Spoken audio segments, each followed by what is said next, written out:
5 hair care tips para sa dry at buhaghag na buhok. Hello mga pinsan, ako si Kuya Hair Tips, isang hairstylist, and today, i-share ko sa inyo ang 5 easy at affordable hair care tips para sa dry at buhaghag na buhok. Kung lagi kang bad hair day, panoorin mo to hanggang dulo. Tip number 1, gumamit ng sulfate-free shampoo. Sulfate kasi, harsh siya sa buhok. Parang pinipiga yung natural oils natin. I recommend Human Nature or Lux Organics, affordable na, safe pa. Tip number 2, deep conditioning once a week. Seryoso, ito game changer. Try nyo tong combo, coconut oil dagdag honey. Leave mo for 30 minutes then banlawan, promise, super lambot ng buhok mo. Tip number 3, huwag gumamit ng mainit na tubig sa buhok. Yes, mainit na tubig katumbas tuyo na buhok. Use cold or lukewarm water para sealed ang cuticles, kaya shiny at soft. Tip number 4, protektahan ang buhok sa init. Pag naglalakad ka sa araw o gumagamit ng plancha, use heat protectant spray.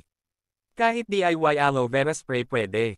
Tip number 5, trim split ends regularly. Walang treatment ang split ends, putulin lang ang sagot.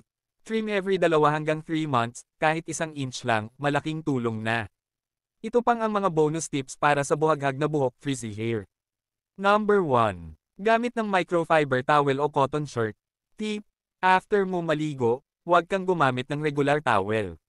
Gamit ka ng microfiber towel o cotton shirt, mas gentle sa strands, less friction, less buhaghag.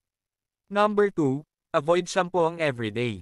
Tip, hugas everyday. Hindi kailangan. Mas nakakadry yan. Every 2 hanggang 3 days okay na, basta gumamit ng mild shampoo. Number 3, leave-in conditioner katumbas bestie ng buhok.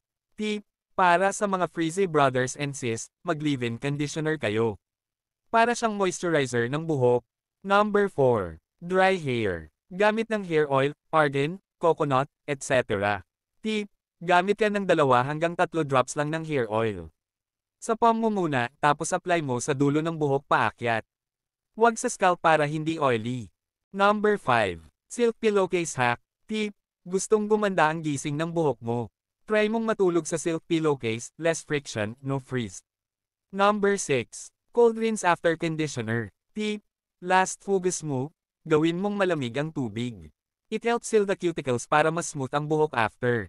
Number 7, avoid alcohol-based products. Tip, pag bumibili ka ng gel or wax, i-check mo kung may alcohol.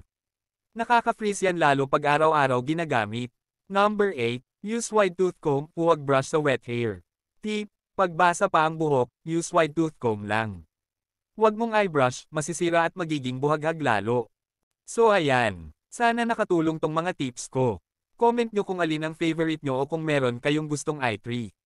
Don't forget to like, share, and subscribe. Abangan nyo rin ang susunod kong video, hair care tips for colored hair. See you!